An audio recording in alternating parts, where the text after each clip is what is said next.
जादूगरनी का तोता। पहाड़ के ऊपर एक मकान बना हुआ था। उसमें चित्रकला नाम की एक जादूगरनी रहती थी। वह काला जादू जानती थी। पहाड़ के नीचे तलहटी में एक गांव बसा हुआ था, जिस पर जादूगरनी ने अपने जादू से कब्जा किया हुआ था। गांव के लोग जादूगरनी से बहुत डरते थे। उन्हें पता था कि अगर जादूगरनी को गुस्सा आ गया तो अपने जादू से पूरे गांव को खत्म कर सकती है। इसलिए गांव वाले जादूगरनी को खुश करने के लिए उसकी हर बात मानते थे। गांव वाले जितना भी कमाते थे, उसका एक बड़ा हिस्सा जादूगरनी को देना पड़ता था। कई सदियों से यही परंपरा चली आ रही थी। गांव के लोग जवान से बूढ़े होकर मर जाते थे, लेकिन जादूगरनी हमेशा जवान और खूबसूरत बनी रहती थी। इसका राज कोई नहीं जानता था। इसी गांव के एक घर में राकेश नाम का एक बच्चा रहता था। उसके पिता खेती में काम करते करते चल बसे। पिता के मरने के बाद राकेश ने खेती का काम संभाल लिया, लेकिन जितना भी अनाज वह मेहनत करके उगाता था, उसका एक बड़ा हिस्सा जादूगरनी को देना पड़ता था।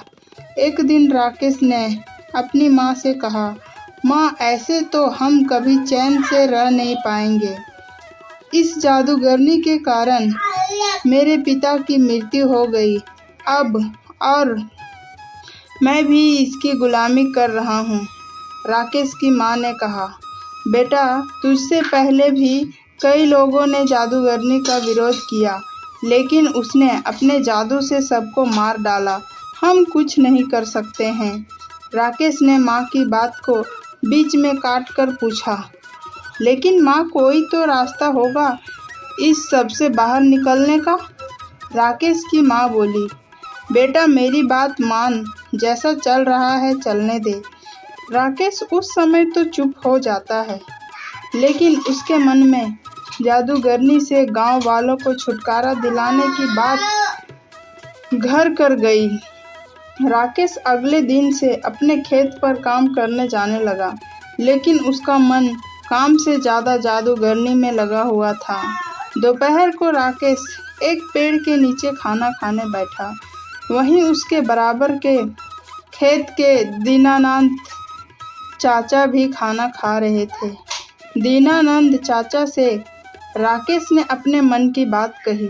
राकेश की बात सुनकर उन्होंने कहा, बेटा, बात तो तेरी ठीक है, लेकिन काम बहुत कठिन है। इसमें तेरी जान भी जा सकती है।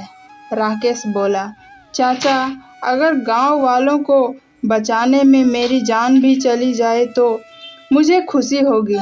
आप कोई तरीका बताओ।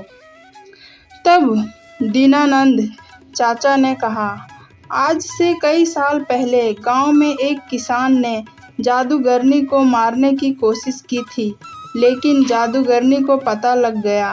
फिर जादूगरनी ने उससे बदला लेने के लिए उसका सब कुछ छीन लिया और वह उसे मारने की तैयारी कर रही थी, लेकिन वह पहले ही गांव छोड़कर भाग गया। तुम उससे मिलो। उसका नाम गोपाल है। वह पास ही के एक गांव में रहता है, लेकिन वह किसी से मिलता नहीं है। राकेश बोला, लेकिन क्यों चाचा? दीनानंद जी ने कहा, बेटा, उसे डर है कि कहीं जादूगरनी ने उसे मारने के लिए ना भेजा हो। राकेश ने सारी बात समझ ली। अगले दिन वह दूसरे गांव चल दिया। वहां वह गोपाल के घर पहुंचा। बहुत विश्वास दिलाने के बाद गोपाल ने राकेश से बात की।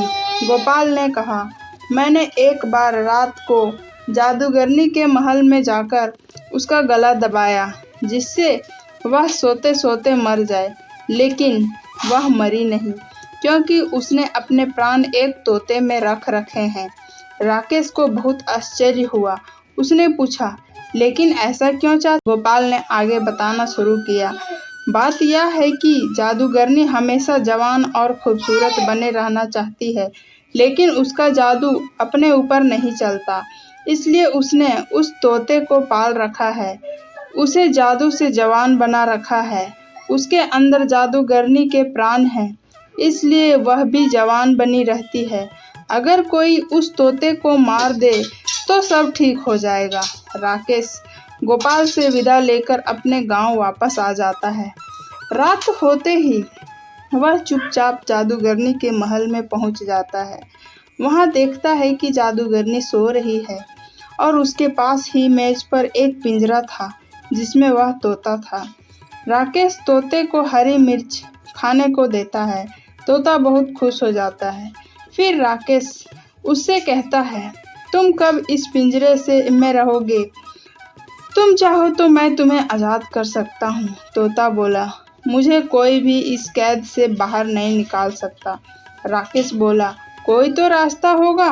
तोते ने कहा, अगर कोई मुझे मार दे तो मैं आज़ाद हो सकता हूँ। मैं मर गया तो जादूगरनी की जान चली जाएगी।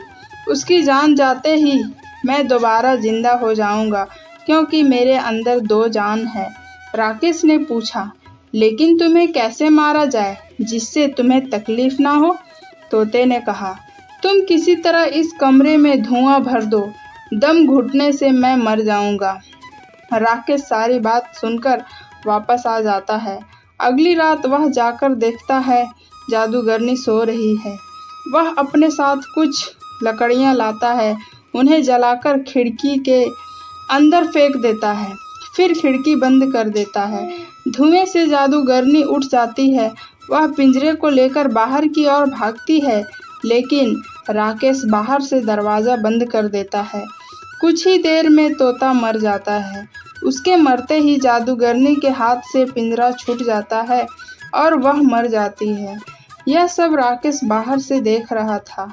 जादूगरनी के मरते ही वह खिड़की खोलकर अंदर जाता है और पिंजरे को बाहर ले आता है। कुछ ही देर में तोता जिंदा हो जाता है और इस तरह राकेश की हिम्मत और सूझबूझ से गांव वालों को जादूगरनी से छुट्टी मिल जाती है।